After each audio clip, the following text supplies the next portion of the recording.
Hi. Hello. I was being really sad and watching my own video. I wanted to check that I always get nervous about my talking videos. So I was checking it and I just realised that I got really fuzzy headed and didn't. I said, oh yeah, this is why God permits. This is why I believe, in my opinion, that God permits, bad things to carry on. And then I waffled on about myself, my BPD. It's this evening I'm a lot calmer. So the reason I believe God allows wickedness to continue and doesn't punish people immediately, and murderers and other people get away with it or seem to, or if they do get caught and they work on the telly, they just get a 6-month suspended sentence. Stuff like that. It's bad, isn't it? So yeah, why do people, in my opinion, this is why bad people are allowed to carry on being bad and affecting other people. So the first thing I'll say to that is, it's in my paperwork. My understanding is how this trouble all came about. The devil was the warden or the foreman of the Garden of Eden, and the currency wasn't money, it was praise, because God had created the earth. Obviously the premise of the Bible, that God had created the earth and it was beautiful and everything was amazing, and the devil was in charge, and he had, I don't know what his name was before he rebelled, and he wanted the praise and glory for himself and he didn't want to pass it on. And then because I'm assuming he'd been running the place for a while, and he was Adam and Eve's #1 go-to, he tricked them and told them, they can eat the forbidden fruit. The only thing that they're not allowed to do, out of all the things, it's the only thing they're not allowed to do, don't eat the fruit. And obviously it was a metaphor, it didn't actually matter about the fruit. I think that's why they don't clarify what fruit it was. It doesn't really matter. The point is, it was a fruit on a tree, the only thing they were told not to eat.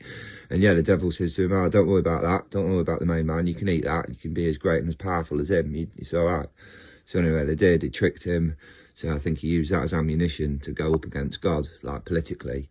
So he got dragged in the office when he got caught stealing all the praise and glory. And instead of acknowledging and saying, sorry, please don't ring the police, he doubled down and, which is an interesting bit I'll get back to. He doubled down and went and chose, he was on the fence. He could have apologised, he could have not. And he doubled down and he chose to go, no, I'm going this way. And in front of everyone, all the angels, because Jehovah's known, God, Jehovah, he's known as the Alpha and the Omega. He's also known as Jehovah of armies. And these armies of angels, one angel of basic lower rank can kill 185,000 of the world's strongest soldiers. And this happened in the Bible in one night. They only stopped 185,000 because that's the amount of soldiers there were to kill. So we don't actually know how much a basic angel. They all go up in ranks. A lot like Marvel characters, you'll have different angels with different ranks. This is why I believe it anyway. And now the devil, he was originally a very high-ranking angel, which is why he was appointed the foreman or like warden of the Garden of Eden. Anyway, so he wasn't passing everything on. He challenged God instead of doubling down, instead of asking, don't ring the police. I'll give you the money back, don't ring the police. But he didn't do none of that. So yeah, so now he basically in heaven, he became a political opponent. Now, all dictators in this world, we agree that there should be, there can't be a dictatorship. It's bad. You need to have a political system. Unfortunately, because the devil had shouted his intent to run against run against God for office, if God had just killed him, he would have been like a dictator. Then and everyone else. The problem is everyone else that was still left under God's rule, like Jehovah of armies. So he's got legions and legions of fighting angels, so powerful, all different ranks, all different capabilities. Remember, he's a God of variety, so there'll be all different types. And the interesting thing is, we're made in God's image, but angels apparently aren't. So an angel is not what you think it is. It would be closer to probably something off a horror movie, but it would have good intentions. But apparently, we will never see them. They're from a different realm, so they're capable of different things, and but yeah, angels, from what I can get from the Bible's description, are not what you think. Believe me, if you used to see one, you would. I know I would from the description. Another thing, Jesus and Jehovah, if they are two separate people or one, I'm not sure. The consciousness thing, you know, if there were, Jesus come from Jehovah, so his DNA would be 100% matched. Anyway, yeah, so I'm drifting off. So I try and be respectful as possible, and I think the best way to be respectful as possible is to refer to them as two different people. And the way I see it, black and white, Jesus operated on earth, Jehovah operated in heaven. So when I refer to any activity from heaven, it's Jehovah, and any activity on earth, it's Jesus. I try and be as respectful as possible. We're not supposed to know all the answers. I'm fighting out, aren't I? We're not supposed to know all the answers. So anything that the Bible doesn't make clear, really, we're actually not supposed to speculate on, even though it's not, you know, we're not going to get punished for doing so, but it's our natural brain. Oh yeah, that leads me to another reason. So why Jehovah God doesn't stop it. So we're now in the middle of a bet, because Satan is now running for office against Jehovah, and we're in the middle of the process. The bet, the term, you know, the election period. His bet was that he could turn everyone in the world against their creator, as he's already done Adam and Eve, and they were perfect. When Adam sinned, it was an effort to sin, unlike us, who, you know, everyone, we're born into sin. It's a natural thing.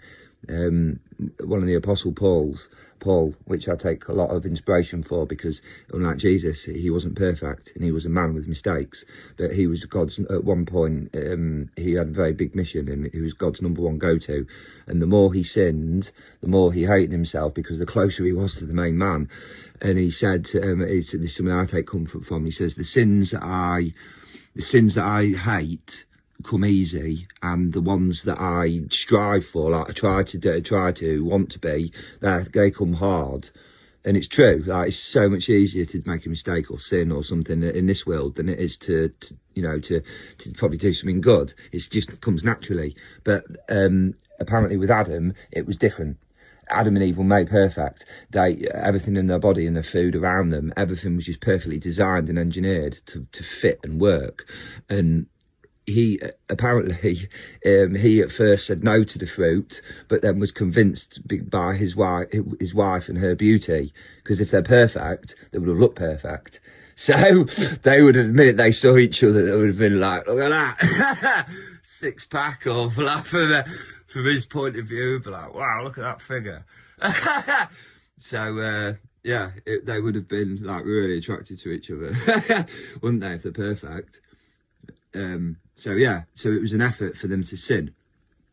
So that's why it went against them a lot worse, because he had to really try. Like we have to try, if we want to, we try to be good.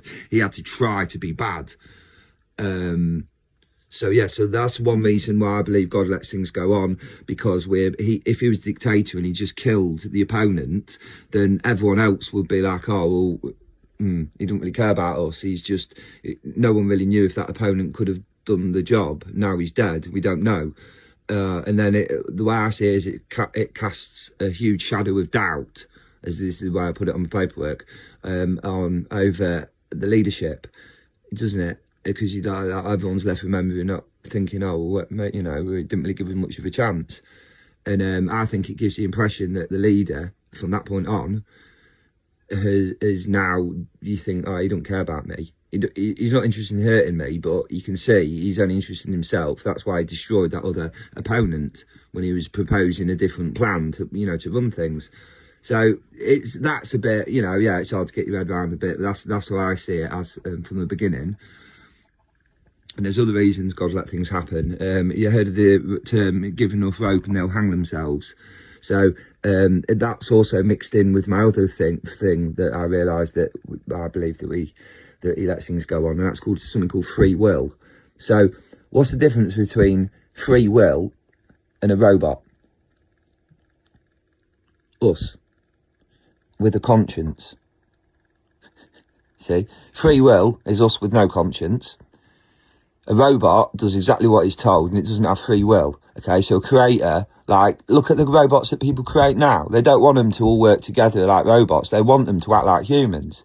And they want them to, like AI, free will, think for yourself, make this AI. I want you to make a picture of a door, a dog, and an upside down waterfall coming from the moon, and it'll do it, and it'll look sick. And that's thinking for itself. That's artificial intelligence. Sorry, I got off too much. I've done that thing again. It's not bad though. I lasted 10 minutes before my mind went. Oh no, I hate this. It's so embarrassing, isn't it? Oh, you can see my medicine. Sorry. I was about robots, artificial intelligence. Oh yeah. So hey, it didn't take long. So he dropped a bit. Hey. Yeah. So that free will. We were created with free will. So